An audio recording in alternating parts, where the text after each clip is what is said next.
to Book Birdies. It's I'm another... hungry. What's for dinner?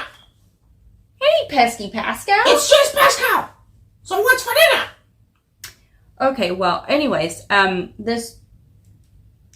now you just made me forget all about what I was going to say, but we are having story time today, and I think the story time that we're going to be having is going to explain to you what actually is for dinner.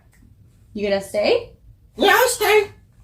All right, sounds good. Without further ado, let's get straight into Skeleton for Dinner.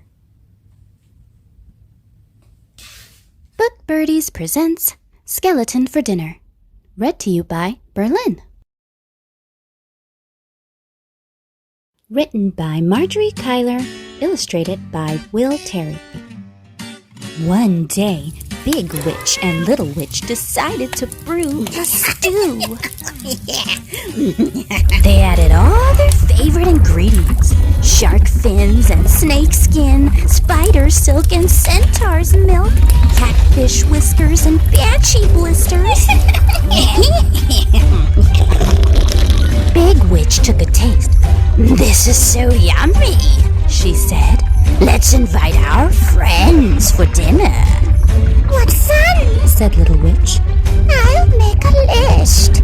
Ghost, ghoul, and skeleton," boomed Big Witch. "We must have skeleton for dinner."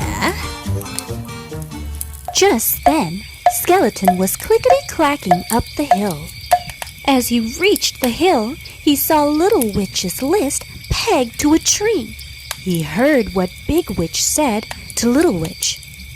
"I think they want to have me for dinner," cried Skeleton. "I don't want to be eaten."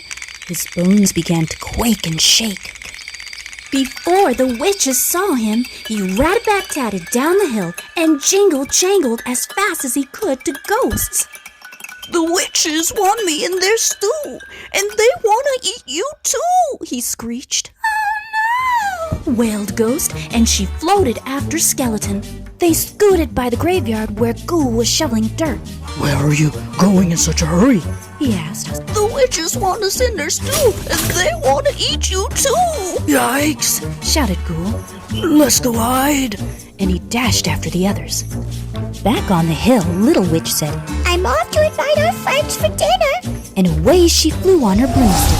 But when she got to Skeleton's, he was nowhere to be seen. "Maybe he's at Ghosts," thought the Little Witch. But she didn't see anyone at Ghosts either.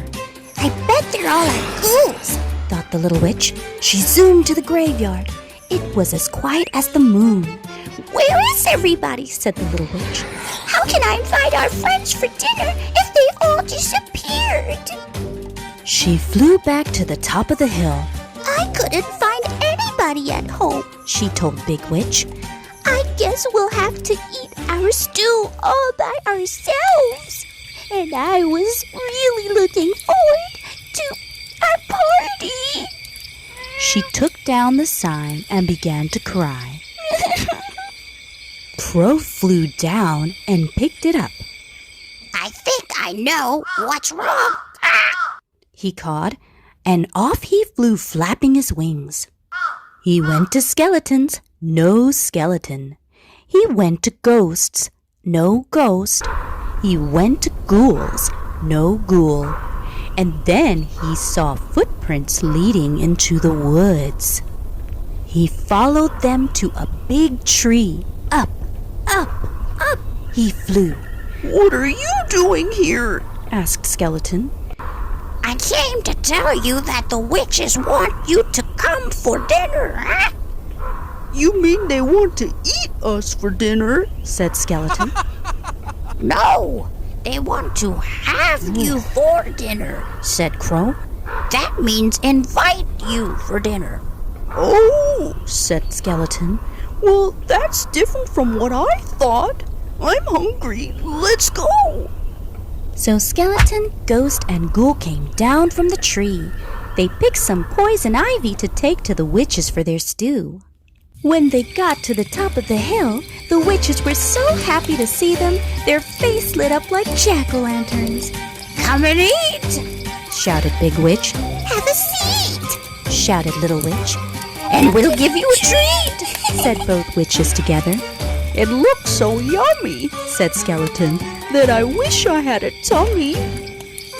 And they all had fun eating the witch's stew together. The end. Hi! So, hey, how did you like the story?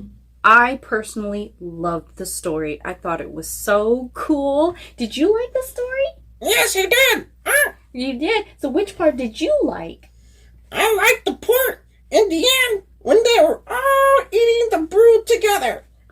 I like the part when they were like making the nasty stew and it was like all these the worms and stuff was coming out and everything and the green smoke and all of that stuff. Remember? Wasn't that so cool? Yeah, it's kind of cool, but nasty. It's nasty? Well, Yes, why is it nasty? because they added so many weird ingredients. Yuck. Yeah, but you like all of those ingredients. I like tastier foods. But you like worms. Yes, So then you like it. You like the witch's stew. I don't like centaur's milk. Oh yeah, I just like worms. By themselves, raw, that's out right. the ground. There really was centaur's milk in there. Okay, well, anyways, still, I think that it would probably, it was probably good for those monsters though, and probably maybe a little bit good for you too. But anyways, that was my favorite part. I wish I could make something like that. You know what? We should make something like that. You know? No, thank you. I'm okay. No. You can go. I just want worms. That's all. Worms are, yeah, we could put worms in there. But if we can maybe find some centaur's milk, maybe we can recreate it too. That'll be so cool. Maybe. So cool. Okay, well, you know what? I enjoyed the story so much. I did too. Yeah, and I hope that you guys enjoyed it as much as we did. Mm-hmm. So, you know what? I hope to see you next time for story time. Thank you. Bye-bye. Bye-bye. Please like and subscribe if you enjoyed this video. Tap the bell to be notified for new video uploads. Thanks for watching and joining me on my reading adventures. See you next time on Book Birdies.